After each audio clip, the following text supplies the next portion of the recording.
Hello guys, welcome back to my channel which is Dipali Verma. I'm back with a new vlog. अगर आपने मेरा last vlog नहीं देखा है तो प्लीज़ ज़रूर चेक कीजिएगा। वहाँ मैंने शेयर किया है पोर्ट ब्लेयर का डे 1 गाइस। वहाँ मैंने देखा था Cellular Jail and night show, तो उसकी आज मैं फुल वीडियो आपके साथ शेयर करने जा रही हूँ। सो देखिए आपको कैसा लगता है, मुझे कमेंट सेक्शन में ज़रूर बताइएगा।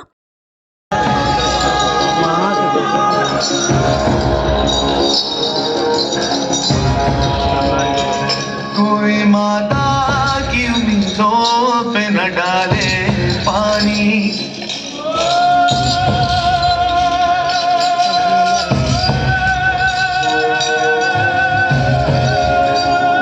कोई माता की उम्मीदों पे न डाले पानी। जिंदगी भर तो हमें भेज के काले पानी, जिंदगी भर तो हमें भेज के काले पानी।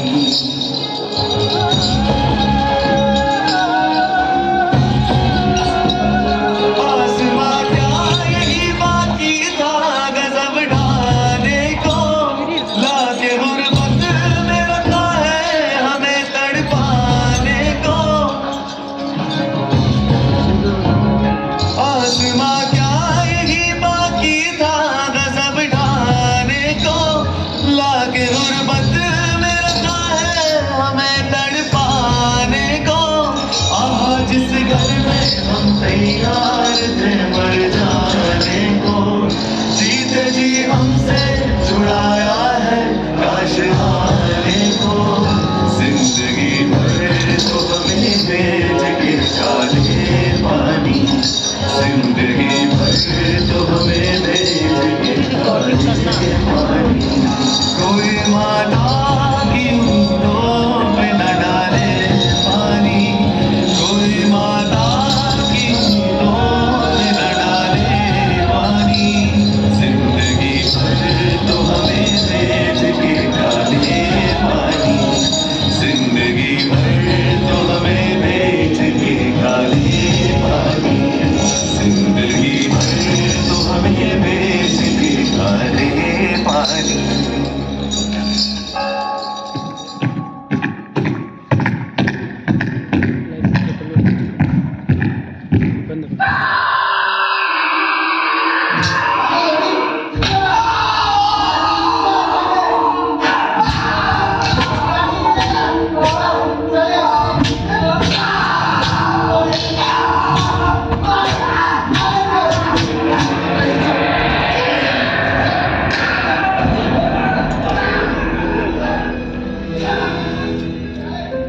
अब भी मौजूद है जुल्मों की निशानी लोगों, दरो दीवार पे लिखी है कहानी लोगों। कहां से शुरू करूं ये कहानी, जुल्म सितम की ये दास्तां, आजादी के परवानों की वीरता और त्याग की गाथा।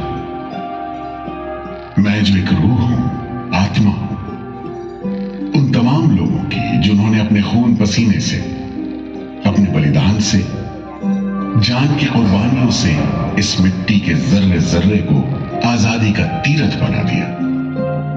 मैं गवाह हूं उस जुल्म का जो यहां आदम के बेटों ने आदम के बेटों पर बेरहमी से ढाए। सदियों से मैं इसी जगह मौजूद हूं। मेरे सीने में दफन है वो सारी कहानियां जिन्होंने इन हरे भरे खूबसूरत टापुओं को वो खौफनाक नाम दिया, काला पानी।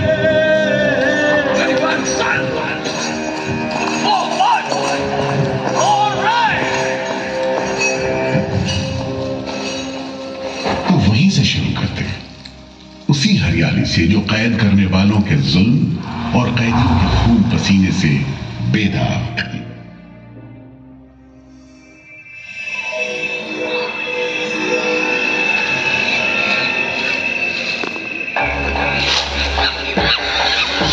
कहते हैं अंडमान द्वीप समूह का नाम रामायण के प्रतापी वानर देवता अंडमान यानी हनुमान के नाम पर रखा गया।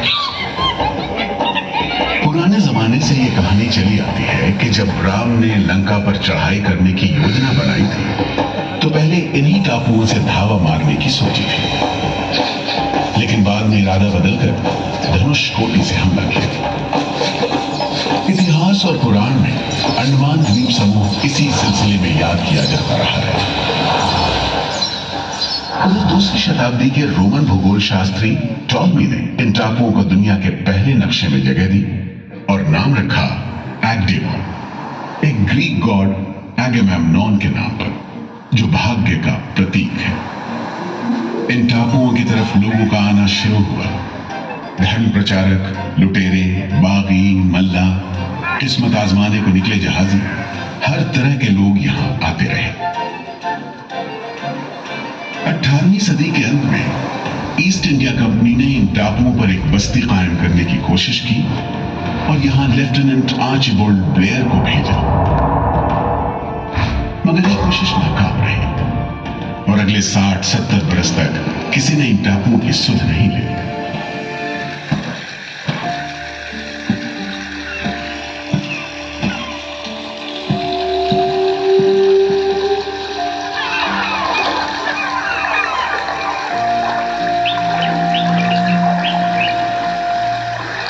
प्राकृतिक खूबसूरती और शांत समुद्र के बीच जिंदगी की खामोश लहरें उठती और बैठ जाती।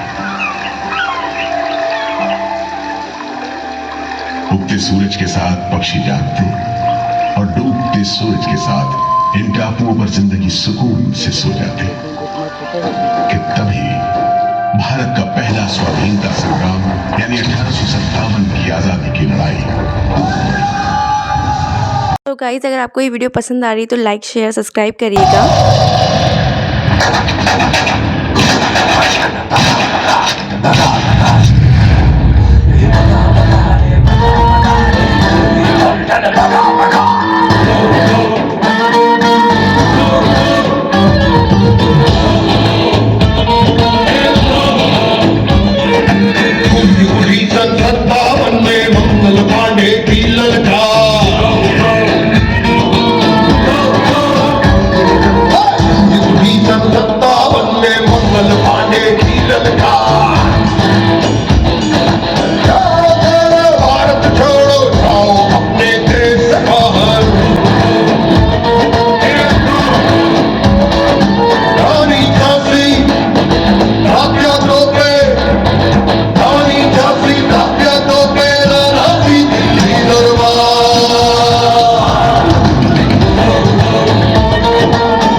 आजादी की तोपे गरजे बारंबार।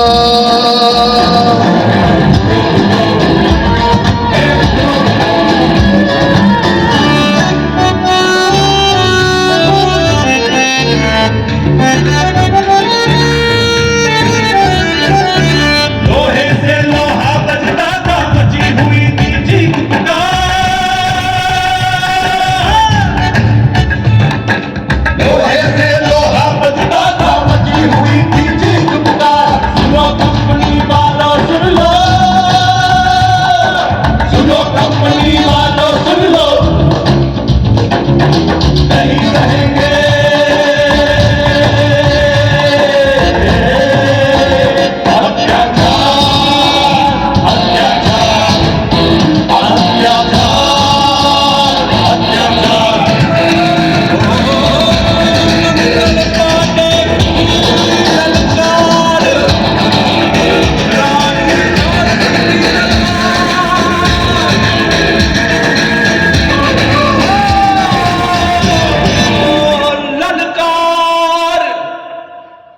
जल्द ही बगावत की लपटों की तपिश शान पड़े अंडमान द्वीप समूह पर पड़ने वाली थी। आजादी के मतवालों को सबक सिखाने के लिए फिरंगी सरकार ने 15 जनवरी 1858 को पूरे के पूरे अंडमान द्वीप समूह को एक कैद खाने में बदलने का फैसला किया। His Excellency गवर्नर जनरल ने काउंसिल में ये फैसला किया है कि अंडमान आइलैंड में कैदियों की एक बस्ती बनाई जाए। इसमें शुरू में ऐसे मुजरिम रखे जाएं जिन्हें बगावत और राजद्रोह और इससे ताल्लुक रखने वाले दूसरे अपराधियों के लिए कैद या देश निकाले की सजा दी गई हो। और इस तरह अंडमान द्वीप समूह की पुरानी खाड़ी का नाम लेफ्टिनेंट आर्चिबाल्ड ब्लेयर के नाम पर पोर्ट ब्लेयर रखकर मुजरिमों की बस्ती कायम की गई। सन 57 के वीरों के नक्शे कदम पर कुछ ही साल बाद अंडमान की धरती पर पैर रखे वहाबी आंदोलन के राजनीतिक बंदियों ने 1860 से 1872 के बीच बहुत से वहाबी आंदोलनकारी अंडमान भेजे गए। सरहदी सूबे का रहने वाला एक पठान शेर अली आफरीदी भी अंडमान में उस समय उम्र कैद की सजा काट रहा था और अंग्रेजों से बदला लेने के लिए मौके की तलाश में था।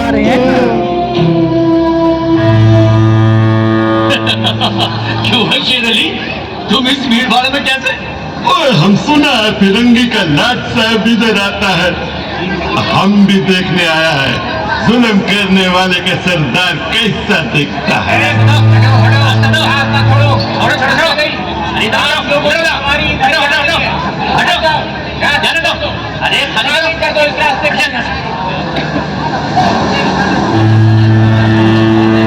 अरे देखो देखो, आ गए लाट साहब, अमरीर बहादुर आ गए। मिस्टर ब्लर, मैं सोचता हूँ कि इस खूबसूरती के बीच रहने के लिए प्रिजनर होना भी मैं एक्सेप्ट कर लेता। Yes, indeed. Just look how beautiful this place is.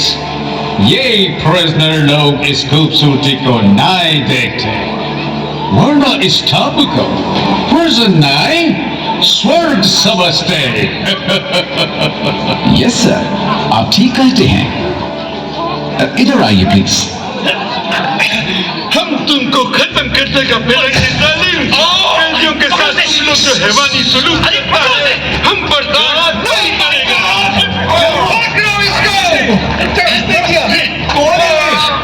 शेर अली है सजा याफ्ता कैदी, सजा में रियायत पाकर नाई की दुकान चलाता है। जैसा कि होना था, शेर अली को फांसी हो गई।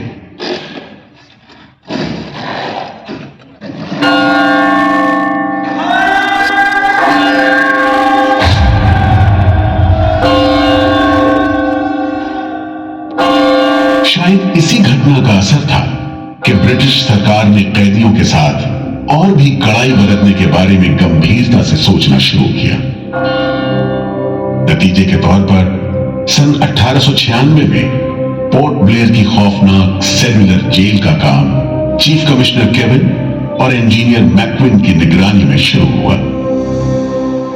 यूरेनस मैक्विन, आपकी जांच पूरी हो गई? यस सर, हमने पूरा टापू का मुआयना कर लिया है। तो आपके हिसाब से जेल कहाँ बनेगी? मेरा राय में जेल इसी जगह बने तो अच्छा रहेगा सर।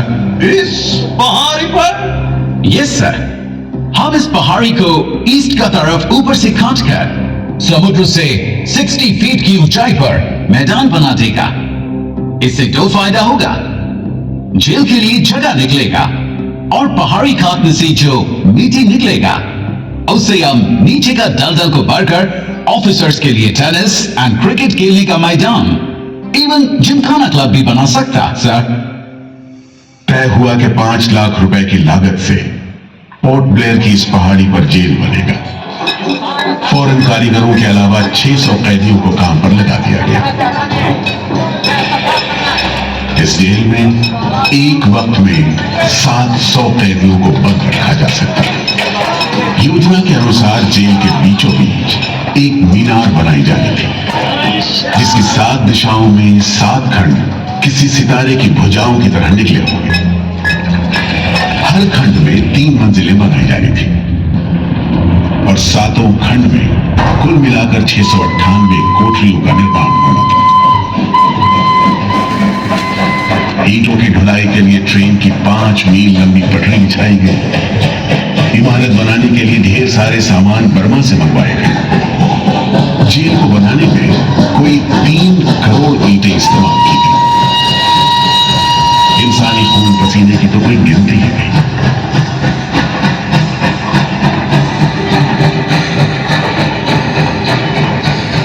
सुबह दोपहर शाम रात कूड़े चलते रहे और काम होता रहा। दीवारें उठनी शुरू हो गई।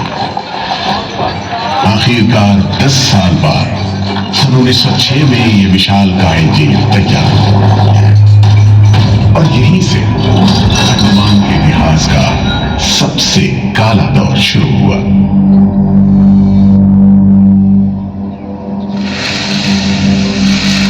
हाँ, सच कहते हो। आज भी उस दौर को याद करके झुरझुरी सी हो जाती है। मैं पुराना पीपल का पेड़ जेल खाना बनने के इस लंबे अरसे में हर रोज अपनी जान की खैर मनाता रहा, क्योंकि इस पहाड़ी पर उगे हुए घने जंगल साफ करने के दौरान बहुत से लोग थे जिनका ख्याल था कि मुझे भी और पेड़ों की तरह काट गिराया जाना चाहिए। लेकिन मैं बच निकला। मेरी किस्मत में शायद खड़ा रहकर इस जेल में होने वाली यातनाएं देखना लिखा था। हर एक कैदी जेल के फाटक के भीतर आकर मेरी डालियों के नीचे से ही निकला है।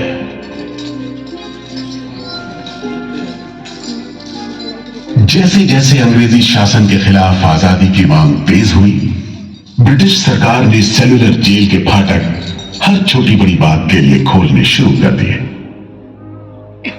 किसी ने पर्चा निकाला तो अंडमान जेल, किसी ने लेख लिखा तो अंडमान जेल।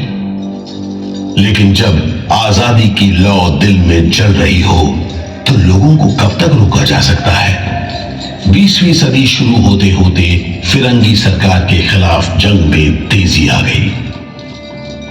अलीपुर षड्यंत्र कांड, चटगांव डकैती कांड, काकोरी कांड, लाहौरी बम कांड, मोपला विद्रोह, नासिक षड्यंत्र, कितने मामले गिनवाएं, ये सूची लंबी है। लिहाजा एक नए किस्म के अभियुक्तों ने अंडमान की सेल्युलर जेल में कदम रखा। ये नई किस्म थी क्रांतिकारियों की। क्या शानदार लोग थे। मस्ती में झूमते गीत गाते जेल में कदम रख रहे थे, मानो जेल नहीं मंदिर जा रहे हों। आजादी के ये परवाने देश के कोने कोने से आए थे। सरफरोशी की तमन्ना अब हमारे दिल में है, देखना है जोर कितना बाजुए का दिल में है। वक्त आने दे बता देंगे तुझे आसमां, हम अभी से क्या बताएं क्या हमारे दिल में है। सोहन सिंह भकना हाजिर। मोतीलाल वर्मा हाजिर। पंडित परमानंद शास्त्री हाजिर है। बटुकेश्वर दत्त हाजिर। सचेंद्र नाथ सान्याल हाजिर। उल्लासकर दत्त हाजिर। पृथ्वी सिंह आजाद, पृथ्वी सिंह आजाद हाजिर। हर आदमी के दिल में स्वाधीनता की लौ जल रही थी। इस जोत को बुझाने का काम ब्रिटिश सरकार ने जिस अफसर को सौंपा वो था सेल्युलर जेल का जेलर डेविड बेरी। जमादार। जी हुजूर। नया कैदी लोग आया? जी सरकार, सभी लाइन से खड़े हैं। ठीक है, सुनो, इनसे कह दो कि इस जगह पर हम शेर को पालतू बनाता है। तुम जेल का दीवार देखता है, जानता है इसको इतना नीचे क्यों बनाया? इधर से कोई भागने को नहीं सकता। यह सब तरफ 1000 माइल्स तक पानी है और ऊपर खुदा है। और तुम हमको देखता है? हम इधर का खुदा है, डेविड बेरी। Get it? इस तरह कैदियों से ठसाठस भरी जेल की गंदी सीलन भरी बदबूदार हवा में कैदियों का बंदी जीवन शुरू होता है। बेड़ियों की आवाज, वार्डनों की गाली गलौज और मार खाते कैदियों की चीख पुकार से गूंजते कोठरियों का दम घुटू माहौल कड़े से कड़े इंसान को तोड़ने के लिए काफी था। लेकिन इन कोठरियों में ऐसे बंदी भी आए जिन्हें ये माहौल हताश करने की बजाय जुल्म का मुकाबला करने की प्रेरणा देता रहा। वीर विनायक दामोदर सावरकर, ये नाम ऐसे ही बंदियों में बड़े सम्मान के साथ लिया जाता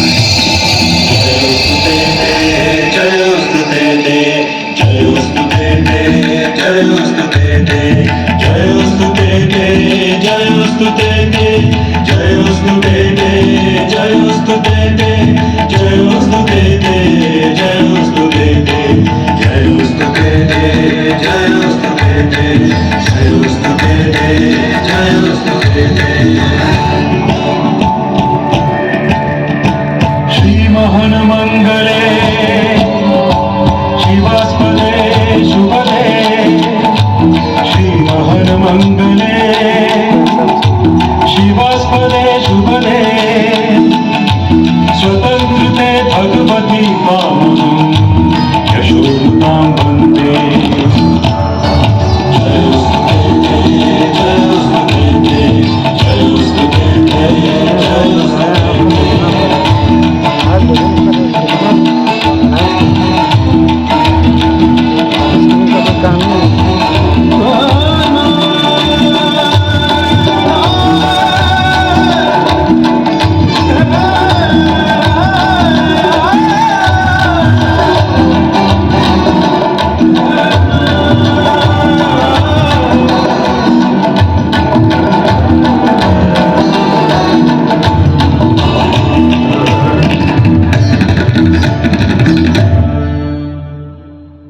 बेड़ियों में जकड़े वीर सावरकर जब सेल्यूलर जेल के अहाते में दाखिल हुए तो उनकी जंजीरों से जुड़े लोहे के पट्टे पर उनके जेल की मियाद खुदी हुई थी 50 बरस। 24 दिसंबर 1910 से 30 दिसंबर 1960 तक। विल सावरकर, तुमको 2 बार का उम्र कैद का सजा मिला है। 50 बरस बाद सरकार तुमको छोड़ देगा। मिस्टर पेरी, तुम्हें विश्वास है कि तुम और तुम्हारी सरकार 50 बरस यहां रह पाएगी?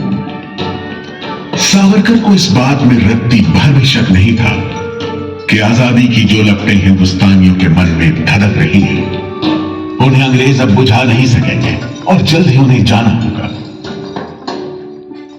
इसी प्रबल विश्वास के बल पर सावरकर 10 बरस लंबा अरसा सेल्यूलर जेल की एक ही कोठरी में रह सके।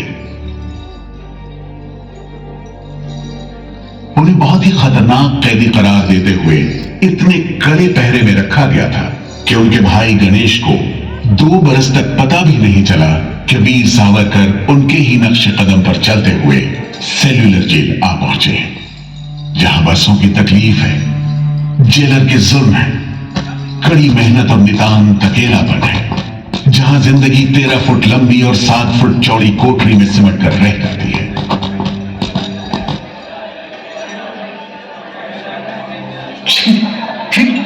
ये कैसा गंदी खाना है?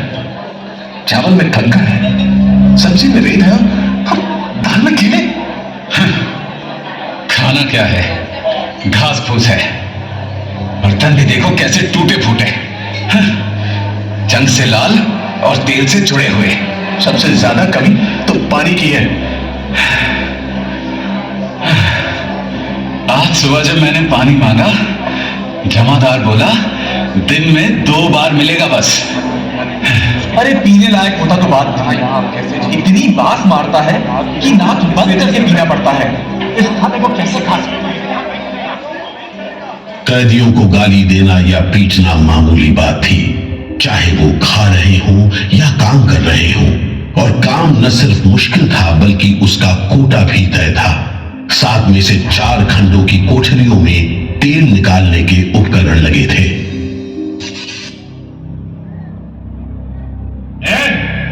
इंदुभूषण, सुधीर, हेमचंद, तुम लोग इधर चलो, नारियल के बोरे उठाओ। हर बोरे में है 25 सेर नारियल। इन्हें पहुंचाओ 3री मंजिल पर। शाम तक हर आदमी को 30 पाउंड तेल निकालना है, समझे? हम इतना तेल कैसे निकालेंगे? वो मशीनें तो हाथ से चलानी पड़ती हैं। जबान मत दबाओ बदमाश। जो हाथ बम पिस्तौल चलाते हैं वो मशीन नहीं चला सकते। चलो जल्दी करो, भाग कर जाओ, काम करो।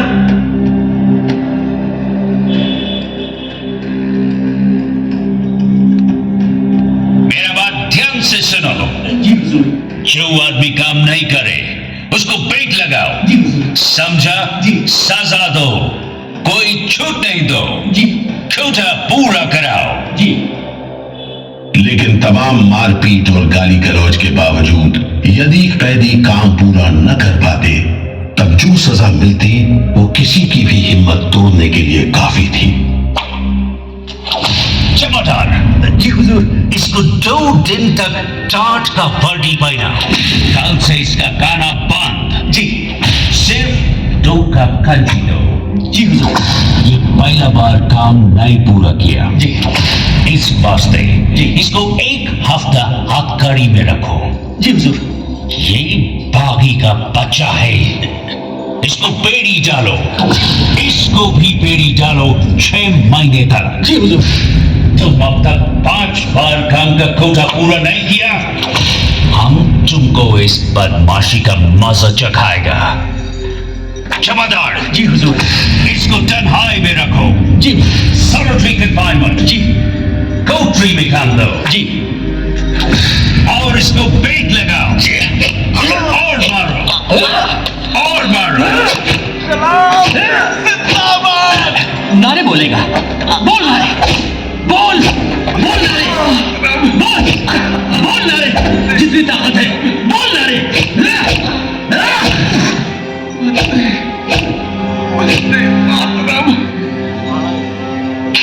उल्हासकर दत्त ने इस सारी तकलीफ की दिल को छू देने वाली तस्वीर खींची है। हमारे गांव में तेल के लिए कोल्हू में बैल जोते जाते हैं, वो भी दिन में 10 से 12 सेर से ज्यादा तेल नहीं निकाल पाते। जेल में मुझे 2 और कैदियों के साथ बैल की जगह जोत दिया जाता था और हमें शाम तक 1 मन नारियल का तेल निकालने का काम सौंपा जाता। जमादार हमें दौड़ने पर मजबूर करते और रफ्तार धीमी होने पर कोड़े मारते। हर रोज न जाने हम कितनी बार लड़खड़ाते, गिरते और मार खाते, और ये सिलसिला निरंतर चलता रहा। हुजूर, ये काम करने से इनकार करता है। क्यों? क्यों काम नहीं करेगा? जैसा बर्ताव ये जमादार करते हैं उसमें मैं काम नहीं करूंगा। मारपीट और सजा का नतीजा ये हुआ कि उल्हासकर ने 7 दिन के बाद खाना पीना और बात करना भी बंद कर दिया। वार्डनों का ख्याल था कि उल्हासकर पागल होते जा रहे हैं, लेकिन जेलर बेरी ने इसे नाटक बताते हुए उल्हासकर को बिजली के झटके लगाने का हुक्म दिया, जिसके बाद उल्हासकर 3 दिन और 3 रात बेहोश रहे। उसके बाद कहीं जाकर डॉक्टर को बुलाया गया। सुनो मिस्टर उल्हासकर, हम जानते हैं तुम अपने मुल्क का आजादी के वास्ते ये करता। हम तुम्हारा काम को ठीक नहीं समझता, लेकिन तुम अभी जवान है। एक दिन अपना सजा पूरा करके वापस अपना मुल्क जाएगा, तब अपना हाथ से जान क्यों लेता? क्या तुम डरपोक है? हम अपना सीनियर ऑफिसर का हुक्म नहीं बदल सकता, लेकिन तुम चाहेगा तो हम तुमको मेंटल हॉस्पिटल में भर्ती करा देगा। ठीक है, इन जानवरों के बीच रहने से पागलों के बीच रहना बेहतर होगा। उल्हासकर की सारी तकलीफ का जेलर डेविड बेरी पर कोई असर नहीं हुआ। उल्हासकर के जाने के बाद बेरी ने वीर सावरकर को चिढ़ाते हुए पूछा, क्यों सावरकर, तुम भी पागलपन का बहाना करेगा क्या? तुम्हारे बाद मिस्टर बेरी। अच्छा। हाँ, जिस तरह के अत्याचार तुम कर रहे हो उनसे कोई भी आदमी पागल हो सकता है। रहने दो ये सब बात सावरकर, तुम अच्छी तरह जानता है उल्लासकर पागल नहीं है, बहाना खाता है। मिस्टर बेरी, अगर तुम सोचते हो कि उल्लास बहाना कर रहा था तब तुम पहले ही पागल हो चुके हो। ये सब अत्याचार बंद करो, वरना हमारे पास स्ट्राइक के अलावा कोई रास्ता नहीं बचेगा। छूट नहीं, रियायत नहीं, तो काम नहीं, छूट नहीं, रियायत नहीं, तो काम नहीं, हमारी मांगे पूरी करो, पूरी करो। इंकलाब जिंदाबाद, इंकलाब जिंदाबाद। बंदियों को छोड़ दो, बंदियों को छोड़ दो। और इस तरह कैदियों ने अपना आखिरी हथियार इस्तेमाल करना शुरू किया। हड़तालों का एक लंबा सिलसिला चल पड़ा, मगर ऐसे मामलों से जेलर बेरी और उसके अमले के रवैये में कोई खास फर्क नहीं पड़ा। कुल मिलाकर सेल्यूलर जेल के कैदी तकलीफ और बदसलूकी के बीच अपने दिन गुजारते रहे।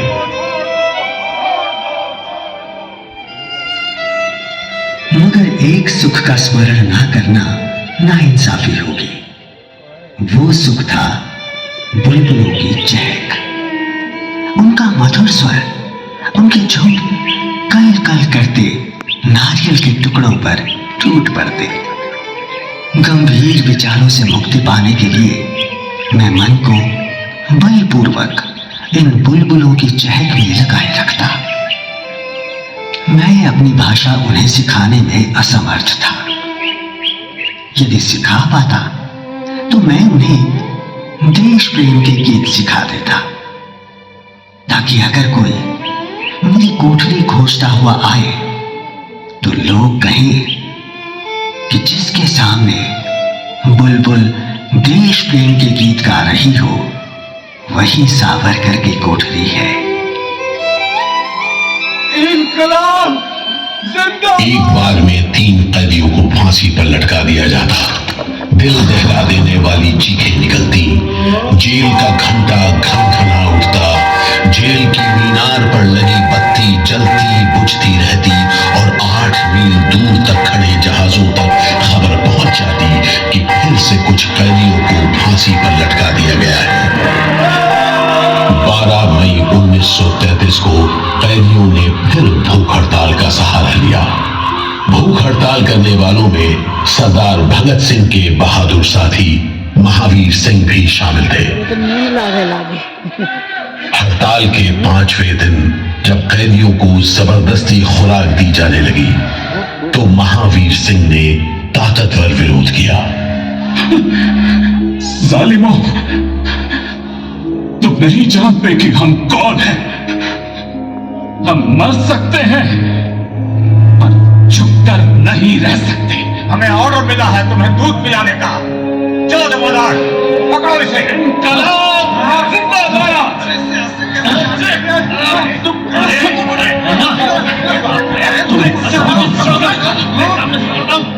हम जबरदस्ती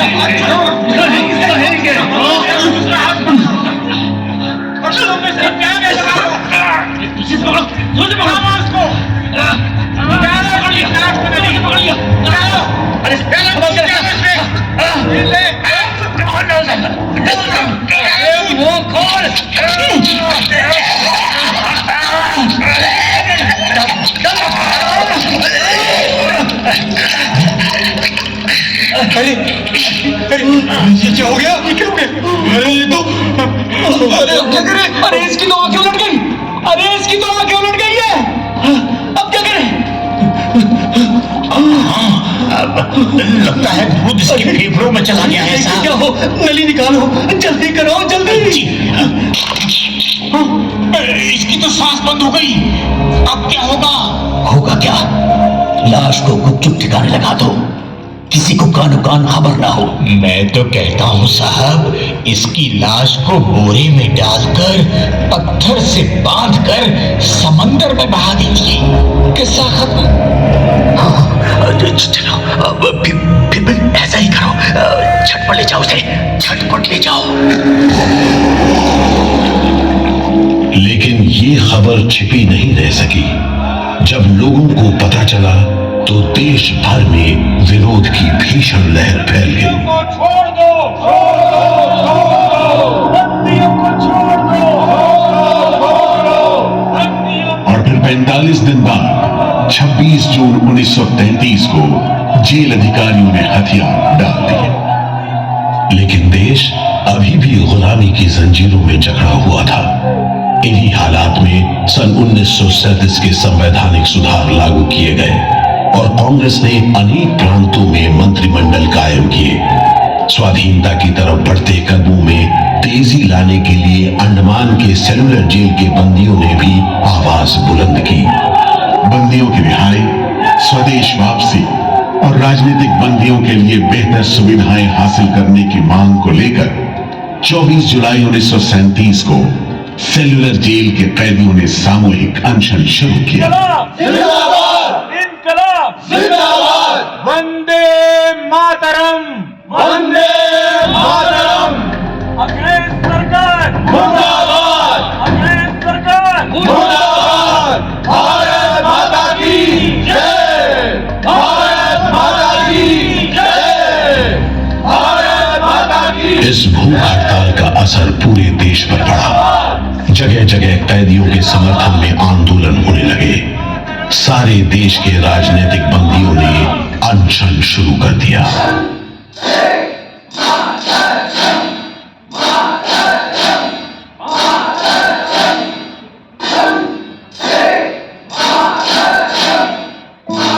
गुरुदेव रविंद्रनाथ ठाकुर और कांग्रेस की कार्यकारिणी की तरफ से जवाहरलाल नेहरू ने कैदियों से भूख हड़ताल समाप्त करने की अपील की और 28 अगस्त 1937 को गांधी जी ने सेलुलर जेल के बंदियों को तार से संदेश भेजा।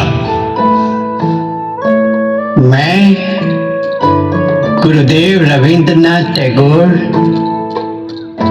और वर्किंग कमेटी की राय में अपनी अपील भी जोड़ना चाहता हूं।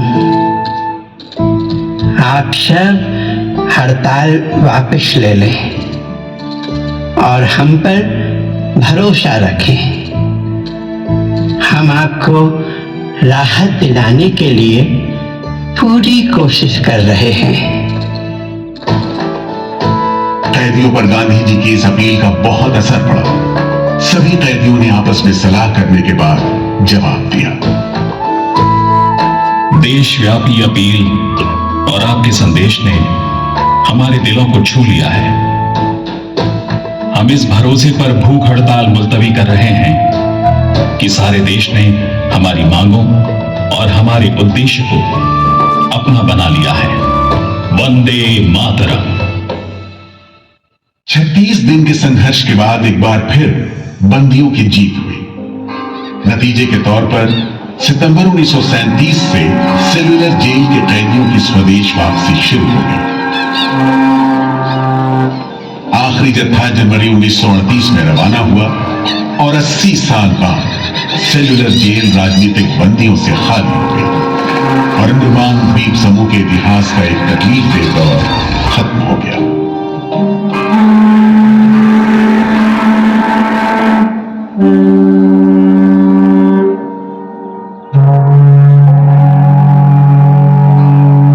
मगर एक और जालिम दौर शुरू होने वाला था।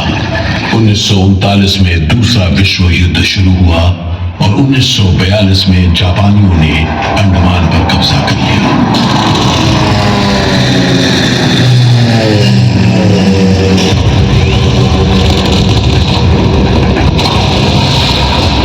हालांकि अंडमान पर जापानियों का कब्जा सिर्फ 3 साल रहा, लेकिन इस अरसे में ही उन्होंने काफी जुल्म ढाए।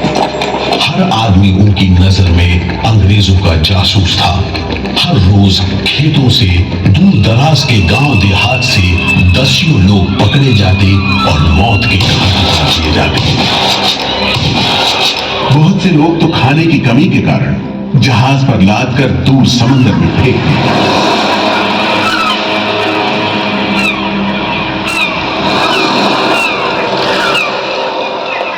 इसी दौरान नेताजी सुभाष चंद्र बोस अंडमान आए और जेल का मुआयना भी किया, मगर जापानी उन्हें जेल के उन हिस्सों में नहीं ले गए जहां वो सैकड़ों कैदियों को जासूस करार देकर तकलीफें पहुंचाते थे।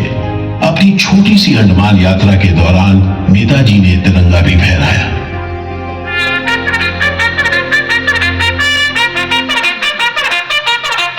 अगस्त 1945 में दूसरा महायुद्ध समाप्त हुआ और 3 साल 6 महीने 15 दिन के कब्जे के बाद अक्टूबर 1945 में अंडमान की जापानी छावनी ने अंग्रेजों के आगे हथियार डाल दिए।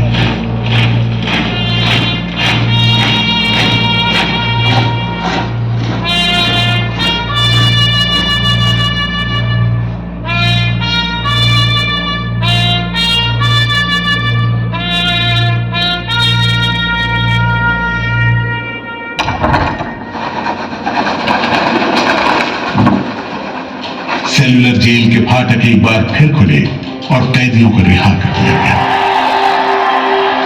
इसके बाद 2 साल के अंदर अंदर भारत में ब्रिटिश सरकार का शासन खत्म हो गया।